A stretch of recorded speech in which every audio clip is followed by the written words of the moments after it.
Hello, एक बार फिर से आप सभी का श्री राम कोचिंग सेंटर को ऑफिसर में स्वागत है। हमारा क्या चल रहा, प्रॉफिट एंड लॉस का सीरीज चल रहा। आज हमारा 14वां पार्ट चल रहा है और हम क्वेश्चंस कर रहे हैं किसके, डिस्काउंट के क्वेश्चन कर रहे हैं। बट्टा छूट, जो दुकानदार हमें क्या देता है, छूट देता है, डिस्काउंट देता है, उसके बारे में हमारे सब क्वेश्चन चल रहे हैं।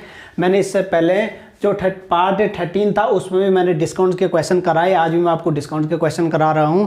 हमारे बहुत सारे क्वेश्चन हो चुके हैं और आपको ये सारे क्वेश्चन क्या है, लेटेस्ट तरीके से, एडवांस तरीके से हैं। इन सभी क्वेश्चनों को आप लोग अगर सॉल्व करते हैं तो आपको प्रॉफिट एंड लॉस की समस्या जड़ से समाप्त होने वाली है। तो इसलिए सारे वीडियो को जरूर देखें और आप खुद ही, आपको ऐसा लगेगा कि हाँ यार, हम भी बहुत ज़्यादा क्या हो गया है, चेंजिंग आ गया है। आपका पहले सोचना क्या था प्रॉफिट एंड लॉस का, और इन सारे वीडियोस को देखने के बाद देखना कि आपका प्रॉफिट एंड लॉस के बारे में सोचने का क्या तरीका। अगर आपको ये सारी चीज़ें आ गई तो आप बाकी चैप्टरों पे भी इस चीज़ को क्या कर सकते हैं, अप्लाई कर सकते हैं।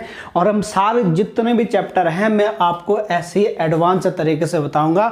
आप हर बार यही बोलोगे कि हमने यार ऐसा तरीका हमने देखा नहीं है। तो आपको क्या करना है, ध्यान से देखना है। तो हम क्या कर लेते हैं, शुरू कर लेते हैं। क्या हो गया था, कल का वीडियो बीच में कट गया था, पता नहीं लगा, थोड़ा मेमोरी फुल हो गई थी, ठीक। तो हमारे ये क्वेश्चन छूट गया था। तो इसी क्वेश्चन से हम क्या करते हैं, पहले शुरुआत करते हैं। तो आपका क्वेश्चन क्या है, एक वस्तु का अंकित मूल्य 500 रुपया है, उस पर दुकानदार 5% की छूट देता है तथा फिर भी 25% का लाभ कमाता है, तो वस्तु का क्रय मूल्य बताओ। क्या बोला है, एक वस्तु का अंकित मूल्य 500 रुपया है, उस पर दुकानदार 5% की छूट देता है, डिस्काउंट देता है, फिर भी क्या करता है, 25% का लाभ कमाता है। तो क्या बताओ, कह रहा वस्तु का क्रय मूल्य बताओ। तो क्या आपका इंपॉर्टेंट क्वेश्चन है। यहाँ देखो, पहले क्या दे रहा, वो 5% की छूट देता है, उस पर दुकानदार 5% छूट बोले तो डिस्काउंट देता है। तो हम क्या करेंगे, 5% को भिन्न में बदल देंगे, फ्रैक्शन में। 5% क्या होगा, 5 बटे हम इसको 100 लिखेंगे ना, परसेंट में भिन्न में बदलने के लिए। तो 5 के हम 5, 20 5 100, तो आपका 5% के फ्रैक्शन 1/20 हुआ। और डिस्काउंट कितने का, 1 का डिस्काउंट देगा भाई इस पे। 5 पे कितने का डिस्काउंट, 1 का डिस्काउंट देगा। तो यहाँ देखो, ये यहाँ पे आपने लिखा CP, SP और MP। तो ये डिस्काउंट, उसके बाद क्या करता है, ये 25% का प्रॉफिट कमाता है। ये डिस्काउंट परसेंटेज है और प्रॉफिट परसेंटेज कितना है, 25% का। तो 25 को भी हम क्या करेंगे, इसमें क्या बोलते हैं, फ्रैक्शन में तोड़ देंगे। तो 25% का होगा आपका 1/4, 25/100, 25 कम 25, 25 चौको 100। तो ये प्रॉफिट है। नीचे वाली वैल्यू ओरिजिनल वैल्यू 4 की चीज़ थी और 1 का प्रॉफिट हो गया। तो देखो 4 था, 1, ये देखो प्रॉफिट वाला CPSM में आता ना प्रॉफिट, 4 का था, तो एक प्रॉफिट होकर के कितने का दिया, 5 का दिया। और आपका डिस्काउंट देखो, डिस्काउंट ये वाला है MP, MRP डिस्काउंट होता, तो 20 रुपये उस पर लिखा हुआ था वस्तु पे, और 1 रुपये का डिस्काउंट दिया, तो कितने का दिया इसने, 19 रुपये का दिया। इस तरीके से क्वेश्चन आपके करे जाते हैं। और जैसे मैंने आपको बता रखा है कि ये है, तो 5 के बगल पे आपको 5 लिख देना। यहाँ पे 19 है तो 19 के बगल पे आपको 19 ही लिख देना। अब देखो 20 पंजे 100 हुआ भाई, 19 पंजे 95, 19 चौको 76। तो हमारा CP 76 आ गया, SP 95 आ गया, और आपका MP क्या आ गया, 100 आ गया। लेकिन अंकित मूल्य आपका 100 आ गया, हमारा 100 आ गया। लेकिन सवाल क्या बोल रहा है, वस्तु का अंकित मूल्य 500 रुपया, हमारा 100 रुपया आ रहा है, उसका कितना आ रहा है, 500 रुपया आ रहा है। तो 100 यूनिट का वैल्यू 500, तो 100 को कितने से गुणा करेंगे, 100 को 5 से गुणा करेंगे। 100 × 500 होता ना, इसको 5 से क्या, तो इसको भी 5 से ही मल्टीप्लाई करेंगे, इसको भी 5 से ही मल्टीप्लाई करेंगे।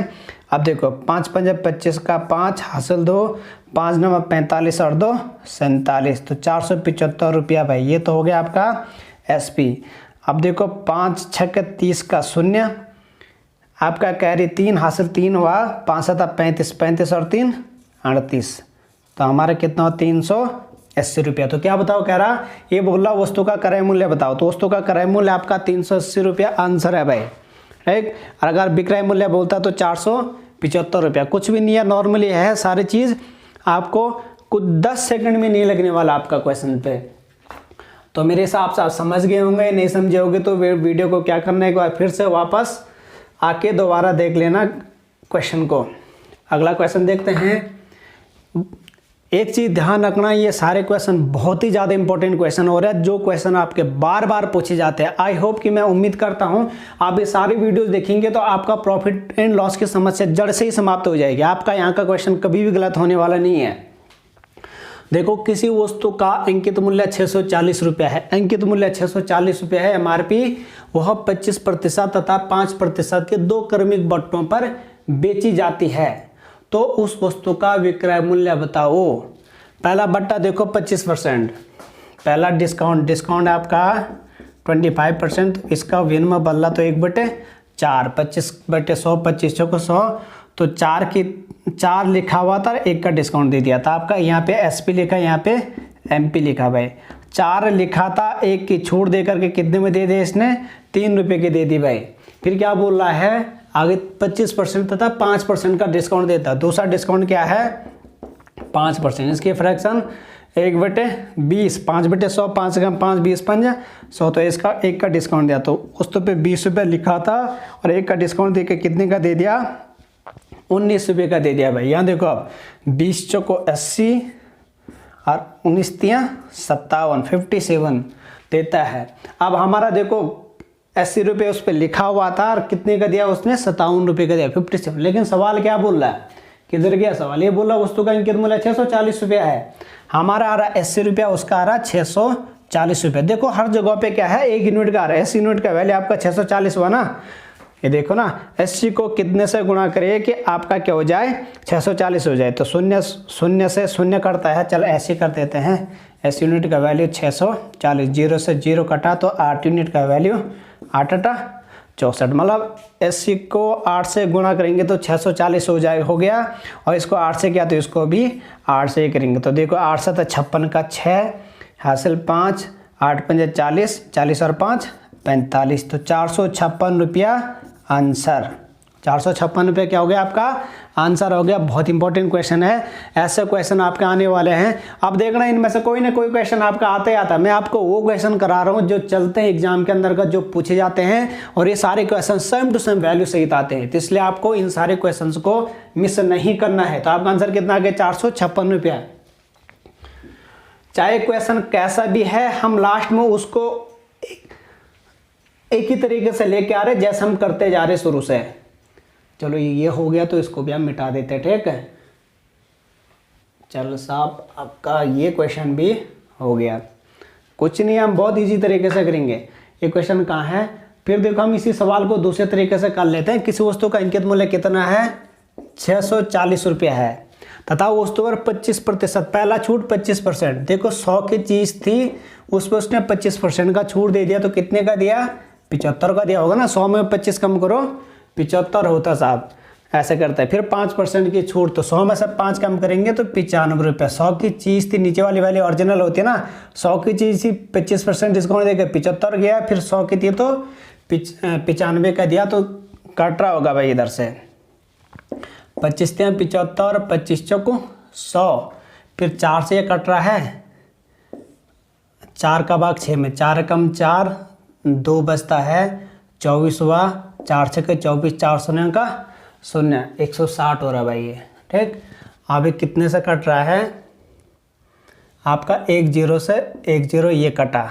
अब आपका देखो कितना हो रहा है ये, 2 5 10, 2 8 16, 5 कम 5, 19 5 95। अब देखो 8 24, 24 गुणा 19, तो देखो 19 चौको 76, 76 का 6, कैरी कितना होता है 7, 19 2 38, 38 और 7 45, 456 रुपया answer. Same to same answer है ना आपका। कैसे भी आप किसी भी तरीके से कर सकते हैं, आपको जो भी तरीका अच्छा लगता है उस तरीके को आप क्या कर सकते हैं, अपना सकते हैं भाई। आपका सिर्फ वैल्यू चेंज होगा, आपका क्वेश्चन सेम टू सेम रहने वाला है। मैंने शायद ऐसा क्वेश्चन कल के वीडियोज़ में भी आपको क्वेश्चन ऐसा करके दे रखा है, ठीक, मेरे को याद आ रहा है, ठीक। अगला क्वेश्चन जाते हैं, आपका ये क्वेश्चन हो गया। अब इस पे है ना, हम ये क्या बोल रहा है, एक आदमी वस्तु पर उसके क्रय मूल्य से कितना प्रतिशत अधिक अंकित करे। एक आदमी वस्तु पर उसके क्रय मूल्य जितने का वो बेचेगा ना, खरीदेगा, उससे कितने का क्रय मूल्य से कितना प्रतिशत अधिक मूल्य अंकित करे कि वस्तु को 20% छूट देने के साथ बेचने पर भी उसे 10% का लाभ हो। ये बोल रहा ना, कोई वस्तु खरीदे उस पर कितना ज़्यादा रुपए लिखूँ मैं, ताकि मैं उस वस्तु को बेचने पर भी कि उसको फिर भी लाभ हो, ये बोल रहा। ठीक, तो आपका क्या है, इस तरीके से है ये सवाल। कहाँ कौन से ये वाला को, एक आदमी वस्तु पर उसके क्रय मूल्य से कितना प्रतिशत अधिक अंकित करे कि वस्तु को 20% बट्टा देने के साथ भी उसे 10% का लाभ हो भाई। तो यहाँ देखो 20% का बट्टा देने के बाद भी 10% का लाभ हो, CP SP MP सीधे ऐसा लिख दो। प्रॉफिट परसेंटेज क्या है 20%, इसके फ्रैक्शन 1/5, 20/100, 20×100, 5 की चीज़ थी, 1 का प्रॉफिट होगा ना 5, CP 5 थी और 1 का प्रॉफिट हुआ तो कितने का दिया 6 का दिया, बट 20% बट्टा के साथ बेचने पर भी 10% का लाभ हो। ये उल्टा हो गया भाई, ये है आपका, ये डिस्काउंट है, ये 20% आपका डिस्काउंट परसेंटेज है, तो 5 रुपये लिखा था और 1 का डिस्काउंट देता है, और प्रॉफिट वाला ये प्रॉफिट परसेंटेज आप है इसका 10%, तो इसका फ्रैक्शन 1/10, 10/100 तो 1/10 ना, तो 10 का चीज़ नीचे वाली वैल्यू ओरिजिनल वैल्यू 10 की चीज़ थी और 1 का प्रॉफिट हुआ, 10 का था 1 का प्रॉफिट होकर 11 में देगा ना। और देखो ये बट्टा देखो 5 था अंकित मूल्य और 1 कम दे करके कितने का देगा 4 का देगा ना, तो बस ऐसा कर दो, यहाँ पे 4 है तो यहाँ पे भी 4 लिख दो, 11 है तो ये भी 11 लिख दो, आपको सेम लिख देना है। क्या बोल रहा है ये सवाल किधर है, उस एक आदमी वस्तु पर उसके क्रय मूल्य से कितना प्रतिशत मूल्य अधिक अंकित करेगा उसको 20% बट्टा पर बेचने के साथ भी 10% का लाभ हो। तब देखो कितने, 11×5 55, 11×4 44, 10×4 40। अब देखो एक क्या बोल रहा है ये, एक आदमी वस्तु पर उसके क्रय मूल्य, एक तो क्रय मूल्य CP की बात कर रहा है, इस CP की बात कर रहा है, देने पर कितना प्रतिशत मूल्य अधिक अंकित करे कि बट्टा देने के बाद भी, बट्टा बोले तो डिस्काउंट, किसकी बात कर रहा है MRP के अंकित मूल्य की बात कर रहा है। तो देखो उस चीज़ पे 55 रुपये लिखा था और उसने कितने का 40 रुपये इसका क्रय हुआ ना, तो इसके बीच का डिफरेंस निकालते, CP और MP के बीच का डिफरेंस, तो 40 और 55 के बीच 15 का डिफरेंस होता है। तो ये बोला कितना परसेंट क्या करे, 20% बट्टा देने के साथ उस वस्तु पर उसके क्रय मूल्य से कितना प्रतिशत अधिक अंकित करे कि वस्तु को 20% बट्टा देने के साथ उसे 10% का क्या हो प्रॉफिट हो। तो इसलिए देखो प्रॉफिट परसेंटेज बराबर कितना 15 का हो रहा ना, ये 15 का प्रॉफिट हो रहा है और कितने पे प्रॉफिट को हमेशा CP पे लेते हैं बेटे, 40 गुणा आपका 100 होता। तो देखो 0 से 0 कटा, 15 10 150, 150/4, अब 4 का भाग पहले 15 में देंगे, 4 कम 4, 4 3 12 हुआ, 15 में से 12 गया 3 बचता 0 हुआ, 30 हुआ, 4 7 28, 2 बचा 2/4, 2 कम 2, 2 2 4, तो आपका कितना हुआ आंसर 37 सही, 1/2% आंसर। बस ऐसा करना है, 37 1/2% आपका क्या हो गया है आंसर हो गया। बस ये देखना ना, जो बोलेंगे CP बोला अंकित मूल्य और MP बोला तो इसके बीच का डिफरेंस निकालना। प्रॉफिट के लिए आप किस पे लेते हैं CP पे लेते हैं ना, तो आपका सीधा सीधा क्या जाता है आंसर आ जाता भाई। तो इस तरीके से करना है, कोई भी नो प्रॉब्लम, नो दिक्कत, नो टेंशन। चल देखते ये सवाल दूसरे तरीके से भी होता है क्या। कौन सा क्वेश्चन है, ये वाला है ना, देने पर भी एक आपका क्या होता है CP होता है, एक क्या होता है MP होता है। CP होता है आपका 100 माइनस डिस्काउंट परसेंटेज, एक फॉर्मूला होता है। MP होता है आपका 100 प्लस प्रॉफिट परसेंटेज। तो 100 माइनस डिस्काउंट परसेंटेज, डिस्काउंट कितना है इसमें 20% का डिस्काउंट है ना, सवाल कौन है 20% का डिस्काउंट है, तो 20% का डिस्काउंट होगा तो आपका 80 का हो जाएगा ना। 100 में से ये देखो 100 में से 20 घटाएंगे तो 80 हो गया ना आपका, मैंने ये चीज़ लिखा नहीं है। फिर प्रॉफिट परसेंटेज कितना है, प्रॉफिट आपका बट्टा देने पर भी 10% का लाभ होता है, तो आपका 110 हो गया ना, 100 में 10% जोड़ा तो 110। अब देखो यार 0 से 0 कटा, अब ये हो गया 8:11 हो गया। तो 8 और 11 के भी डिफरेंस कितने का है? 3 का डिफरेंस है ना। इसलिए देखो प्रॉफिट परसेंटेज बराबर, ये देखो 3/8 इंटू प्रॉफिट, हमेशा आप सीपी पे लेते हैं 100। तो आपका इसका वैसे फ्रैक्शन सीधा 37 1/2 होता है। फिर भी देखो 100 × 300, 300 बटे आपका 8 हुआ। 8 का भाग पहले 30 में देंगे तो कितना, 8 दो ना, 8 × 24, 8 × 24 हुआ। 30 में से 24 गया 6 बचता है, 0 हुआ 60 हुआ। 8 से 56, 60 में से 56 गया 4 बचता, 4/8 हुआ। 4 कम 4, 4 दो ना 8। तो देखो 37 सही है, 1/2% आंसर। दोनों तरीके सही है, जिससे भी करो। आपका इससे भी करोगे तो मात्र आपका 10 से 15 सेकंड के अंतर्गत आपका आंसर आने वाला है। चल आपका ये भी हो गया। उम्मीद करता हूँ कि आप लोग के ये क्वेश्चन समझ में आ गया होगा, और नहीं भी आया होगा तो मैं ये मानूंगा कि आप लोग के समझ में आ गया, क्योंकि आप इस चीज़ को बार बार रिवाइज करके देख सकते हैं वीडियो को। तो इस तरीके का कोई भी क्वेश्चन आएगा तो आज के बाद से आपका छूटना नहीं चाहिए, और ये क्वेश्चन बार बार आते रहते हैं।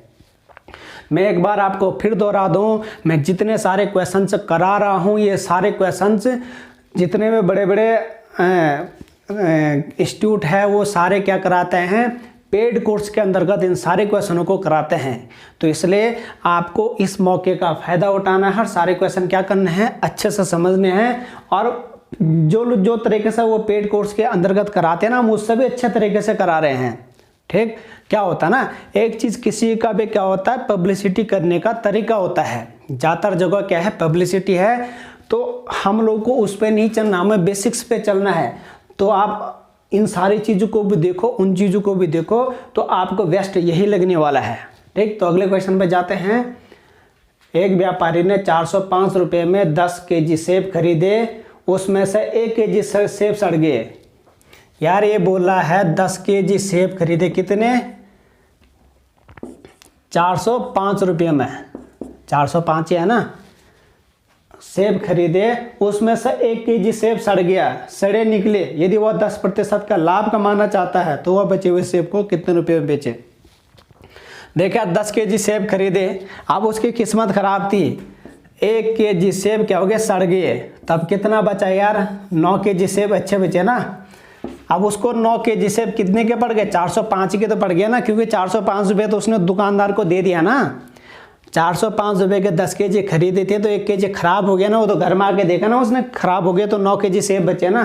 तो उसने पैसे तो पूरे दिए ना 405, मतलब उसको 9 kg सेब 405 रुपये के पड़े हैं भाई। तो अब हम देखेंगे उसको 1 kg सेब कितने का पड़ा होगा, 1 kg सेब कितने का पड़ा होगा। तो 1 kg सेब आपका 405/9 कर देंगे ना। अब जब 9 kg इतने में पड़े हैं तो बाकी 1 kg कितने का पड़ा होगा, तो 9 का भाग 40 में 2, 9 चौको 36, 40 में 36 गया 4 बचता, 4 के पीछे 5 आ गया तो 45, तो 9 5 45। तो उसे 1 kg से 45 रुपये का पड़ा भाई, 1 kg सेब 45 रुपये का पड़ा है। अब वो बोला वो 10% का लाभ कमाना चाहता है, तो 10% लाभ कमाने के लिए वो इस 1 kg सेब को 45 रुपये से पड़ा, तो उसको कितने ज़्यादा का बेचे। तो यहाँ देखो यार 10% लाभ कमाने के लिए सीधे सीधे निकालो ना, 10% लाभ के लिए। अरे यार 45 रुपये का 10% निकालो तो कितना होता है, 10/100, शून्य से शून्य कटा, और 10 का भाग देंगे तो क्या होगा, ये 4.5 होगा ना। भाग देने से 1.1 स्थान इधर खिसक जाता ना, 4.5 रुपये ज़्यादा का देना होगा ना। तो इसलिए देखो वो देगा SP बराबर, यार 45 रुपये उसको पड़े हैं, और 4.50 में से वो ज़्यादा का बेचेगा। 45 और 4 49 और 0.5, तो 49 रुपया 50 पैसे का बेचेगा आंसर। ये सारे क्वेश्चन क्या आते हैं, बार बार पूछे जाते हैं, सेम टू सेम रिपीट होते हैं, इसलिए आपको क्वेश्चंस को छोड़ने नहीं है। अच्छा साहब, आई होप मैं समझूंगा आपका ये भी आ गया। अरे 10 kg इतने का पड़ा तो 1 kg सड़ गया, माइनस कर दो ना, छुट्टी पाई, इतने का भाग दो, 1 का निकल जाएगा, फिर उसका 10% निकाल दो, बात खत्म, और उसको उसमें जोड़ दो जो आपका क्रय मूल्य है। मैं मानूंगा आप लोग को ये क्वेश्चन भी समझ में आ गया होगा, नहीं आया होगा तो दोबारा से देख लेना। अगला क्वेश्चन क्या है, ये वाला ना, किसी वस्तु को 1170 रुपये में बेचने पर एक आदमी 10% बट्टा देने पर भी 30% का लाभ कमाता है, 10% का डिस्काउंट देने पर भी 30% का लाभ कमाता है। यदि उस वस्तु पर कोई बट्टा न दिया जाए तो उसका लाभ प्रतिशत बताओ। पहले देखना, इस तरीके के सवाल में ये 1170 रुपये आपका किसी काम का नहीं है। जब उसने परसेंटेज डिस्काउंट और प्रॉफिट दोनों दे दिया तो आपका ये कोई भी मतलब का नहीं बनता है। इसलिए ऐसे क्वेश्चंस में आप इस पहली वैल्यू पर लगे मत रहना, अपना टाइम खराब मत करना। तो इस टाइप के क्वेश्चन होते हैं जब भी। तो ये क्या बोल रहा है, किसी वस्तु को इतने एक आदमी 10% का बट्टा देता है, फिर भी क्या करता है 30% का लाभ कमाता है। चल मैं सीधे इसी तरीके से कर लेता हूँ, CPMP। एक आपका क्या था, CP 100 माइनस डिस्काउंट परसेंटेज, और एक क्या था 100 प्लस प्रॉफिट परसेंटेज। तो क्या है भाई, 10% का बट्टा देता है ना, तो 100 में से 10 गया 90। फिर आपका क्या है, फिर भी 30% का लाभ कमाता है। आपका ये क्या हो जाएगा, 100 प्लस प्रॉफिट 30% ना, तो 130। अब इन दोनों के बीच का डिफरेंस देखो, अभी शून्य से शून्य भी काट सकते सीधे सीधे। चल हम भी शून्य से शून्य काट देते हैं। तो देखो 13 और 9 के बीच के, 90 और 130 के बीच भी 40 का डिफरेंस होता है, और 13 और 9 के बीच भी 4 का ही तो डिफरेंस होगा। तो इसलिए देखो क्या बोल रहा है ये क्वेश्चन, कहाँ है, लाभ तो उसका लाभ प्रतिशत बताओ। तो प्रॉफिट परसेंटेज बराबर होगा आपका 4/9 गुणा 100। तो कितना हो जाएगा, 100 चौको 400/9। अब भाग दो भाई 40 में, 9 चौको 36, 4 बचा, फिर 0 40 हुआ, 9 चौको 36, फिर 4 बच गए, तो 4/9% आंसर। 44 सही, 4/9% आपका क्या हो गया है, आंसर हो गया है। आई होप आप लोग के समझ आ गया होगा। आप उस तरीके से भी कर सकते हैं, CPMP से भी कर सकते हो भाई। ये देखो ना, ये डिस्काउंट परसेंटेज कितना, 10% डिस्काउंट है ना, तो 10% का फ्रैक्शन कितना हुआ आपका, 1/10। एक का डिस्काउंट, प्रॉफिट कितना आपका 30% का, प्रॉफिट परसेंटेज आपका हुआ 30%। तो 30% आपका क्या हो गया, 3/10। 30/100 हो रहा था, शून्य से शून्य कट गया ना। तो अब ये देखो, मैं ये आपका मिटा रहा हूँ यहाँ पे, ये हुआ साहब आपका CPMP, नो प्रॉब्लम। ये प्रॉफिट वाला, पहले 10 का 3 का प्रॉफिट हुआ तो 13 का दिया, फिर डिस्काउंट है 10 की चीज़ थी, 1 का छोड़ दिया तो कितने का दिया, 9 का दिया। अब मैंने सीधा बता रखा 13 है तो इसकी जगह पर यही लिखो, ये 9 है तो इसकी जगह पर 9 ही लिखो। तो 13 दशंग 130, फिर देखो 13 नामा 117, वैसे इसका तो मतलब नहीं बनता ना, ये पूछ ही नहीं रखा है। फिर देखो 10 में 90, अगर इस तरीके से पूछेगा तब भी निकाल दोगे। प्रॉफिट लाभ का बोलेगा तो इस चीज़ का, लेकिन वो ऐसा नहीं बोला, वो क्या बोला, प्रॉफिट परसेंटेज। तो इसके बीच का देखो, ये बट्टा और प्रॉफिट की बात कर रहा ना, तो 130 और 90 के बीच कितने का वो डिफरेंस है, 40 का है ना, 40/100। वही तो चीज़ आ गई आपकी, 40/ आपका 90, सॉरी प्रॉफिट हमेशा CP पे लेते हैं ना, 90 इंटू आपका 100। तो 0 से 0 कटा तो आपका 4 गुणा का 100 आपका 400/9। तो इसका कितना निकला था हमारा, 44 से 4/9% आंसर। जो तरीका सही लगता है आपको उस तरीके को क्या करना है, अपनाना है, बिल्कुल इजीली तरीके से। अपना कॉन्फिडेंस कभी भी लो नहीं करना है भाई। कॉन्फिडेंस ये नहीं सोचना है कि ये चीज़ हमें नहीं आ रहा है तो कॉन्फिडेंस लो कर दो, उसके लिए बार बार मेहनत करो। जब तक वो चीज़ होती नहीं है तब तक लगे रहो उसके पीछे। कोई भी चीज़ कठिन नहीं है, मैथ्स आपका सबसे ईजी है, ठीक। जो लोग आपको भरमाते हैं उनकी बातों में नहीं आना है और अपना मेहनत करते जाना है। या आपका दिमाग भी आपको भरमाते, आपका दिल भी आपको भरमाता है कि भाई, हम बोलता ना दिल दिमाग कई बार कि यार हमें ये चीज़ हम नहीं कर पाएंगे, तो उसकी भी नहीं सुनना है, अपनी खुद की सुनना है। कोई पेट के अंदर से सीख के नहीं आता, या सबको पता है, सीखना पड़ता है, और नॉर्मली सबको चीज़ें समझ में आ जाती है। तो इस टाइप के आपके बाकी क्वेश्चंस भी आगे तो आप आराम से कर सकते हैं। मैंने क्वेश्चन बोल दिया ना, आप अपने हिसाब से बना दो ना क्वेश्चंस को, या किताब के अंदर देखो ना, आपको दूसरा ऐसा क्वेश्चन मिलता है तो आपको सीधे इस तरीके से क्या करना है, सॉल्व कर देना है। अगला क्वेश्चन क्या है, किसी वस्तु को 1000 रुपये में बेचने पर एक दुकानदार 25% का बट्टा देने के बाद भी 20% का लाभ कमाता है। चल मैं इसी से कर रहा हूँ, CPMP MP। पहले क्या बोल रहा है, आपको इससे कोई लेना देना नहीं है क्योंकि प्रॉफिट लॉस दोनों दे रहा है। जहाँ पे प्रॉफिट लॉस दोनों देगा या प्रॉफिट डिस्काउंट दोनों देगा वगैरह, यहाँ पे हमें इसकी ज़रूरत नहीं पड़ती है। ठीक, इस तरीके के सवाल में पहले देखो 25% का डिस्काउंट दिया तो आपका CP क्या होता है, 100 माइनस डिस्काउंट परसेंटेज होता है ना, 100 minus T 100 plus profit percentage. तो डिस्काउंट देखो 25% का डिस्काउंट देता है तो 100 में से 25 गए 75 हुआ ना। फिर क्या बोल रहा है, फिर भी 20% का लाभ कमाता तो 100 में 20 जोड़ा तो 120 हुआ ना। फिर क्या बोला, यदि वो अपनी वस्तु को 5% बट्टे से बेचे तो उसका लाभ बताओ। देखो इस तरह के क्वेश्चन क्या, उसने एक स्टेप और आगे पूछ लिया भाई।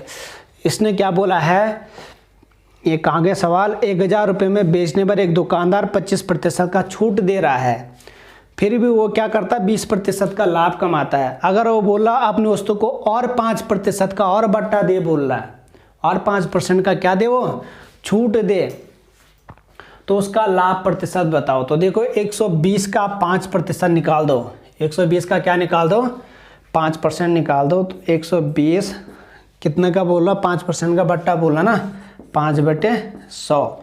तो आपका कितना होता है, 0 से 0 कटा, 5 कम 5, 5 2 10, 2 कम 2, 2 6 12। तो 6 रुपये का डिस्काउंट और देना चाह रहा हो। अभी क्या था 120 था तो 120 पे उसने 6 रुपये का और डिस्काउंट दे दिया। ठीक, तो 6 रुपये का एक डिस्काउंट दे के कितने का होगा उस पर, 120 में 6 गया 114 रुपया हो गया भाई।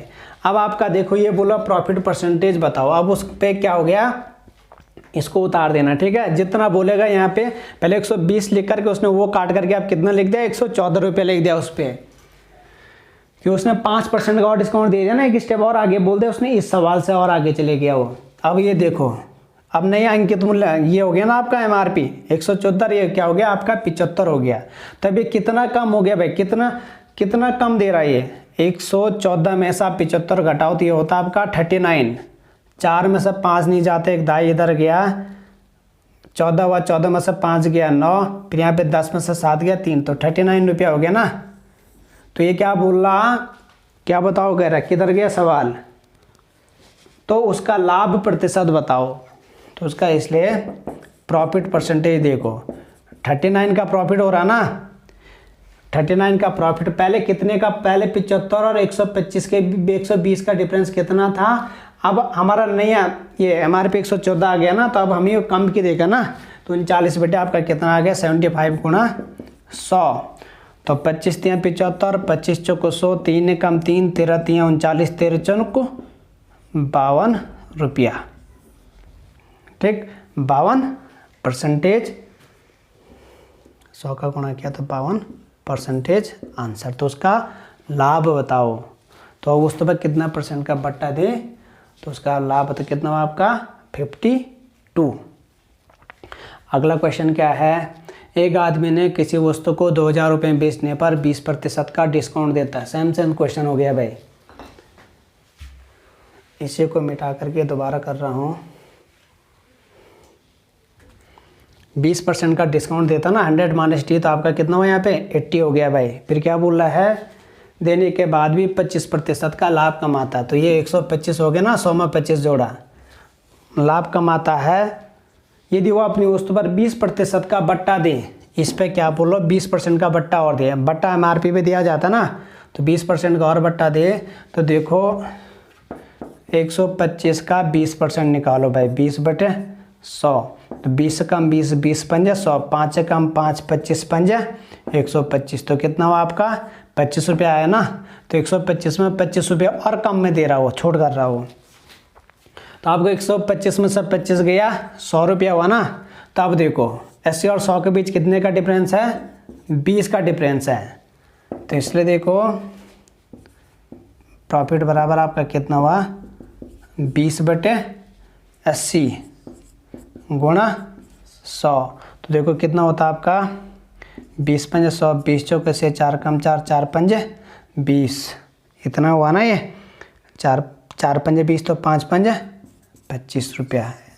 ठीक, या 25 पर 25 आपका कितना आ गया है आंसर। बटे 80 अपने कितना हुआ आपका 25% रुपया बोले चाहे परसेंट बोले, जो भी बोले, तो इस तरीके से आपके क्या हो जाते हैं, क्वेश्चंस सॉल्व हो जाते हैं। तो मैंने आपको सारे क्वेश्चन करा दिए हैं। ये वाले क्वेश्चन बहुत ज़्यादा इंपॉर्टेंट क्वेश्चन होते हैं। आपको एवरीवन वीडियो देखना है। आप सारे वीडियो देखोगे तो आप बोलोगे यार मेरा आवश्यकता से ज़्यादा क्या हो गया, प्रॉफिट एंड लॉस क्लियर हो गया है। तो इस तरीके से आपको क्या करना है, इन चीज़ों को समझना है। कुछ भी नहीं है, आपको लग गया होगा कि प्रॉफिट एंड लॉस कुछ भी नहीं है जो लोग इन वीडियोज़ को देख रहे होंगे। तो क्या करना, मेहनत करते रहना है।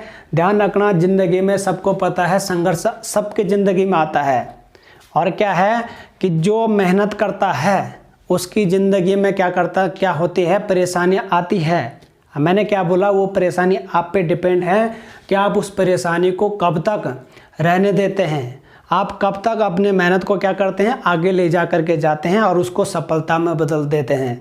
मेहनत करने वाला आदमी जब सफल होता है तो वो क्या करता है, समाज में भी एक सुधार बनने का काम करता है, या समाज में एक सुधार का कारण बनता है, क्योंकि उसे पता होता है कि असल ज़िंदगी क्या होती है और ज़िंदगी कैसे करके मिलती है और ज़िंदगी कैसे करके बनाई जाती है। तो इसे हमें क्या बनना, एक सभ्य समाज का हिस्सा बनना है। और एक चीज़ ध्यान रखना है आप लोग को, अमीरी गरीबी की कोई जात नहीं होती, इसकी कोई कास्ट नहीं होती है। ये आदमी पर डिपेंड करता है कि वो गरीब होना चाहता है या वो अमीर होना चाहता है। तो इस चीज़ का आपको विशेष ध्यान होना चाहिए।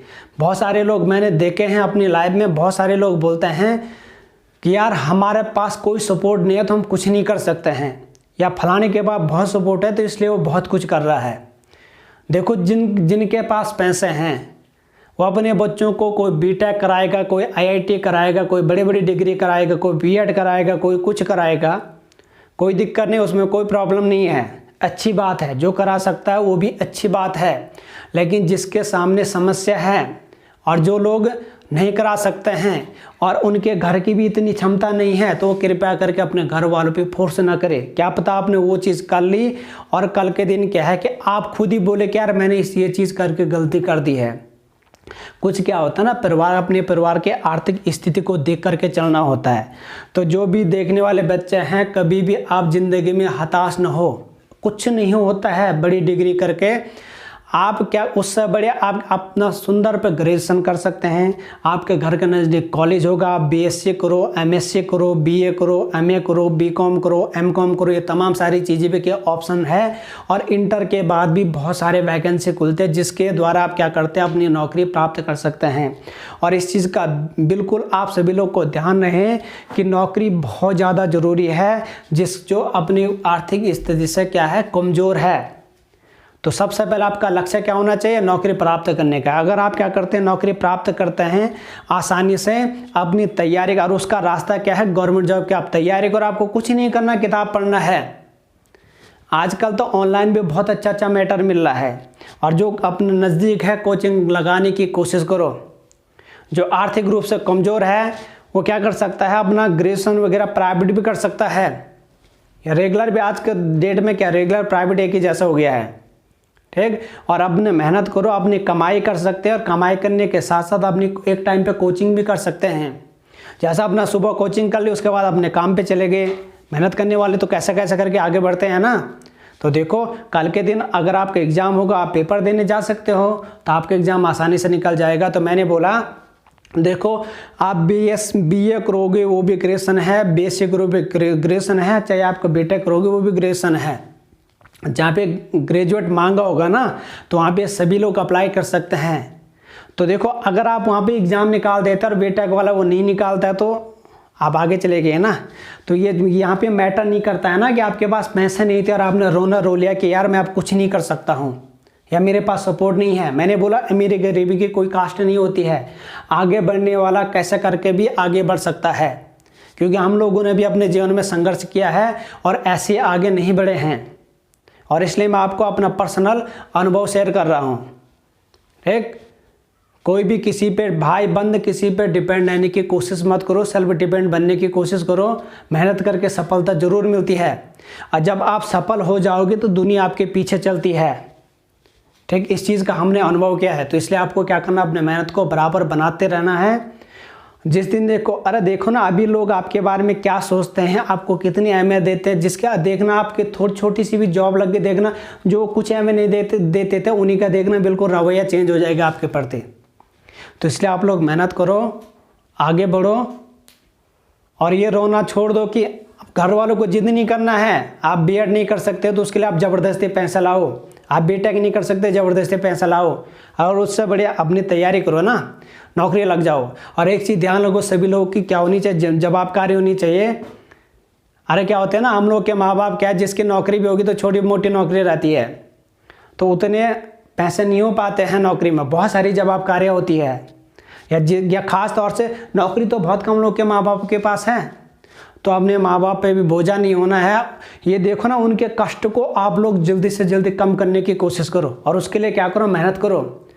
अरे गवर्नमेंट में बहुत सारी वैकेंसी खुलती है, रेलवे खुलता है, एसएससी खुलता है, बैंकिंग खुलता है, अपना सुमुगा खुलता है उत्तराखंड के अंतर्गत। इतने सारे एग्जाम हैं, निकालने वाला आराम से निकाल सकता है। तो इसलिए आपने मेहनत करनी है, छोड़ना नहीं है। और अपने पढ़ाई नहीं छोड़ने, ध्यान रखना पोस्ट ग्रेजुएशन होना बहुत ज़रूरी है।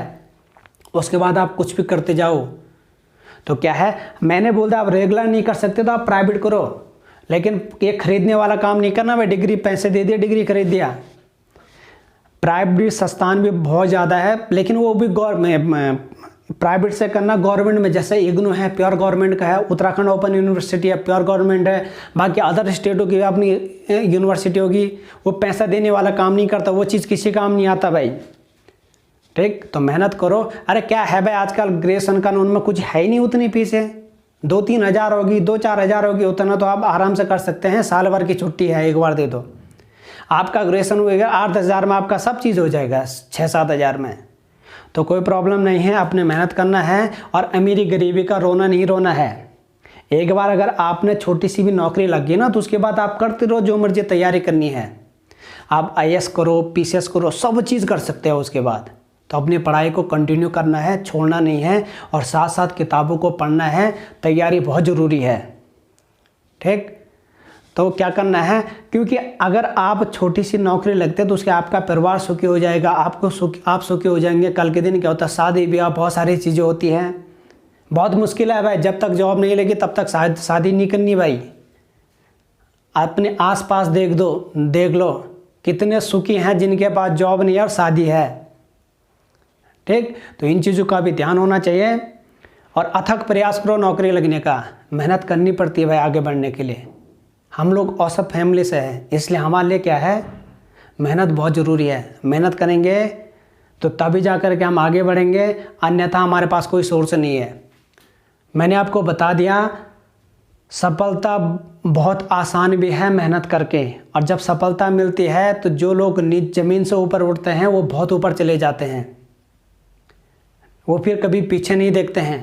और हम लोग तो वो लोग हैं जो कि ज़मीन पे भी सोने वाले हैं, टाट पे भी सो जाएंगे और महलों में भी सो जाएंगे। हर माहौल में सुख, हर माहौल में हम रहने वाले हैं, क्योंकि हम लोग क्या ज़मीन से उठे हुए लोग हैं। तो हम लोग को ज़मीन से उठना है। और ध्यान रखना, जो कभी भी ज़मीन से उठता है ना, वो कभी गिरता नहीं है।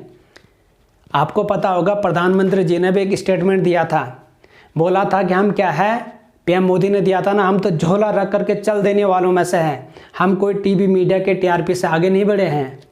कहने का मतलब क्या, उनका कहने का मतलब क्या था कि हम ज़मीन से उठे हुए लोग हैं, हम तो कैसे करके भी चल देंगे, हमें दिक्कत ही नहीं है, हम कुछ भी करके आगे बढ़ सकते हैं। तो ये सोच होनी चाहिए, अच्छी सोच होनी चाहिए। भला करेंगे तो भला होगा, तभी तो हम एक सभ्य समाज की स्थापना कर पाएंगे ना। देख रहे होंगे ना दुनिया कितनी सारी चीज़ें हो रही है समाज में। देखो, इन विरोधी तत्वों का सामना करने के लिए हमें सक्सेस होना पड़ेगा और अपने देश को आगे बढ़ाना पड़ेगा। देश तभी आगे बढ़ेगा जब हम लोग अच्छा काम करेंगे। तो तमाम सारी चीज़ें सोचनी है, किसी से पीछे नहीं रहना है, अपना समाज में सम्मान बनाना है, अपना परिवार का सम्मान बनाना है। कोई दिक्कत नहीं है भाई। ठीक, मैं आपका निजी अनुभव आपको शेयर कर रहा हूँ। अब मेहनत करने से सब चीज़ मिलता है और निराशा नहीं लेनी है। क्या पता वो आखिरी कोशिश आपका इंतज़ार कर रही होगी, इसलिए कोशिश नहीं छोड़ना है। अगर आप अपना रास्ता छोड़ दोगे तो आपको टेंशन हो, तो अब ज़िंदगी भर टेंशन ही रहेगी। इसलिए अपना कोशिशों का रास्ता नहीं छोड़ना। आपने बहुत ज़्यादा मेहनत करी है और आपने अपना रास्ता छोड़ दिया तो देखो ना, क्या पता उसके बाद की कोशिश आपका क्या पता किस्मत बना रही थी होगी, और आप देखो आपने वो कोशिश नहीं करी और आपका जो है ज़िंदगी भर टेंशन में चलेगी। तो मेहनत करना है, आगे बढ़ना है। मैं इतनी बार हर बात को घुमा करके एक ही बात को कहने की कोशिश कर रहा हूँ, ठीक। अब बाकी सच से बढ़ के कुछ नहीं है, सत्य सत्य है। टीआरपी, ये एक चीज़ ध्यान रखना भाई, मैं आपको क्या करता हूँ, मैं सीधा आता हूँ, पढ़ाता हूँ, सीधी सी बात है। मुझे वो पसंद नहीं है कि भाई ये करो, वो करो, अलाना करो, फलाना करो, सब्सक्राइब करो, ये इससे कोई मतलब नहीं। हम अपना पढ़ाने से मतलब है, ठीक है। और हमें सीधी सी बात है, ऐसे नखरे दिखाने में शर्म भी आती है, ठीक। क्योंकि हमें पता है कि हम अच्छा काम करेंगे तो हम ज़रूर आगे बढ़ेंगे, और हमें इस चीज़ की ज़रूरत भी नहीं है, क्योंकि हमारा जो हमने मेहनत की है और समाज में एक नाम बना रखा है। लोग हमें ऐसे, जो भी लोग हमें जानते होंगे हमारे काम से जानते हैं। हमारा नाम है हमारे काम से, ना कि किसी और वजह से, ना कि पॉलिटिक्स करके, ना कि उत्पात मचा करके, ठीक। तो इस चीज़ को भी सबको ध्यान रखना है। अरे अगर मेहनत करें, अब हम अगर इस छोटी सी लाइफ में अचीवमेंट कर लेंगे ना, तो आगे कुछ भी नहीं है। आगे जाते जाते लगाओ हम कहाँ पहुँच जाएंगे, तो इस चीज़ को भी सोचना है। मैं बोल तो रहा हूँ, दुनिया सलाम करती है जब आप आगे बढ़ते हैं। जिसने आपसे कभी भी बात नहीं करनी वो भी आपसे बात करता है। मैं आपको अपना निजी अनुभव बता रहा हूँ। बहुत सारे लोग ऐसे भी थे जो हमेशा नाम रखने में क्या रहते थे, आगे रहते थे। आज वही लोग क्या करते हैं, जानबूझ करके बातें करते हैं, जानबूझ करके घोल मेल करते हैं, ठीक। लेकिन जब हमारे संकट का समय था, वही लोग क्या करते थे, बात बात पे गलतियां निकालते थे, लेकिन हमें पता था हम सच पे हैं। तो इन लोग को नहीं देखना है, नेगेटिव लोग के साथ में नहीं रहना है। और एक चीज़ ध्यान रखना है, सच का रास्ता कभी नहीं छोड़ना है। मेहनत ईमानदारी के साथ करनी है। जो आदमी ईमानदार रहता है उसकी भगवान क्या करता है, मदद करता है। भगवान होता है भाई। अब भगवान क्या, वो हमारी पॉजिटिविटी है, जो हम पॉजिटिव सोचते हैं। भगवान कोई आकर के हमारी मदद नहीं करेगा। हमारी एक आस्था होनी चाहिए और एक इंस्पिरेशन होनी चाहिए जिस माध्यम से हम आगे बढ़ सके। तो थोड़ा थोड़ा हर वीडियो में आपको लास्ट में बताता रहूँगा। अगर आपको लगेगा सवाल ख़त्म होने के बाद, अगर आप अच्छी बातें अगर थोड़ा सुनना चाहते तो सुन सकते हैं, नहीं तो आप जो है वहीं पर से क्या कर सकते, वीडियो को स्टॉप कर सकते हैं। लेकिन क्या होता है, पढ़ाने से बड़ा आपका क्या होता है, अनुभव होता है। जो हमने ये तमाम सारी चीज़ करी वो बड़ी नहीं है, जो हमने अभी शेयर करा वो ज़्यादा बड़ा है। तो थैंक यू, सभी लोग अपना ध्यान रखो, ठीक, ओके।